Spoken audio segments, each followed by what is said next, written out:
Capitol Hill with all of that. Dan Geltrude with us, Geltrude Company founder. Very good stock market watcher, an accountant, so he knows numbers, and we're going to have a lot more money going out than coming in on this one. That's nothing new. We've seen that a lot, but now we're getting word, at least to take, Nancy Pelosi on her comments a couple of days ago, that it might not all be paid for. Half of it might, maybe not the whole thing. What do you think of all this? Well, Neil, just because Congress doesn't know what's going to be in the bill and all the details, why should that stop the bill from being passed?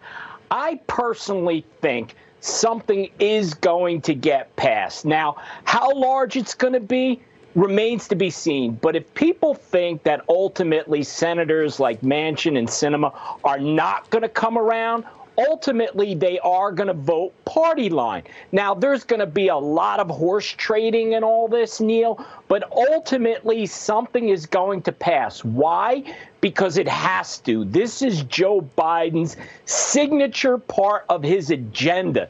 The Democrats have to give him a win here. I think you're right about that. And Dan, I don't want to be so jaded, but maybe having watched this process in the past, I think you put out an obscene, ridiculous figure, like $3.5 trillion, thinking, will people buy this? And then in their hearts, they're thinking maybe something like $2 to $2.5 trillion. I could be wrong, even guesstimating the numbers, but no one in his right mind thought that $3.5 trillion would fly. So if it gets down to $2 to $2.5 trillion, think, wow, man, this is quite the lean mean. It was that plan all along. You're probably right about that, Neil, that you throw out this ridiculous number. And then if you're only spending $1 trillion or $2 trillion, all of a sudden that starts to look like reasonable spending. But it's not. So the question still arises, how much can we keep spending before this whole thing breaks down? And no one really knows, and that's the problem.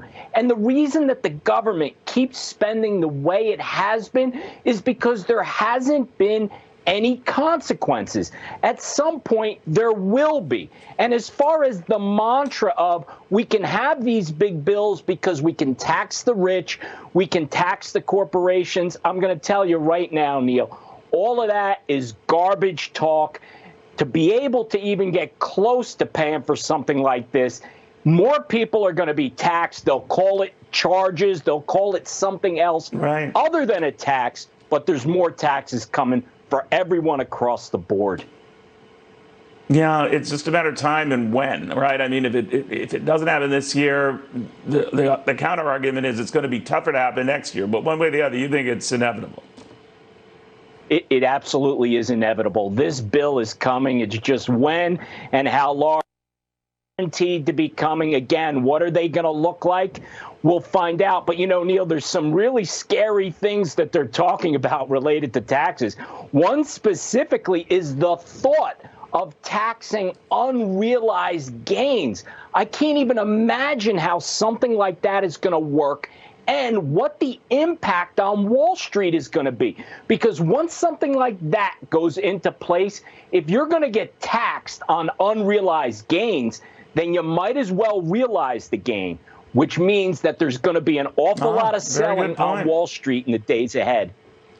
Yeah, and the idea that you hang on to an investment for a long time because until you sell, there's no gain and or loss, that all of a sudden goes away if you have a gain and they start taxing the gain and they do it the next year and the next year after that. What would possibly compel people to invest? But that's a whole separate issue. Dan, thank you very much, my friend. Dan Geltrude, following all of that.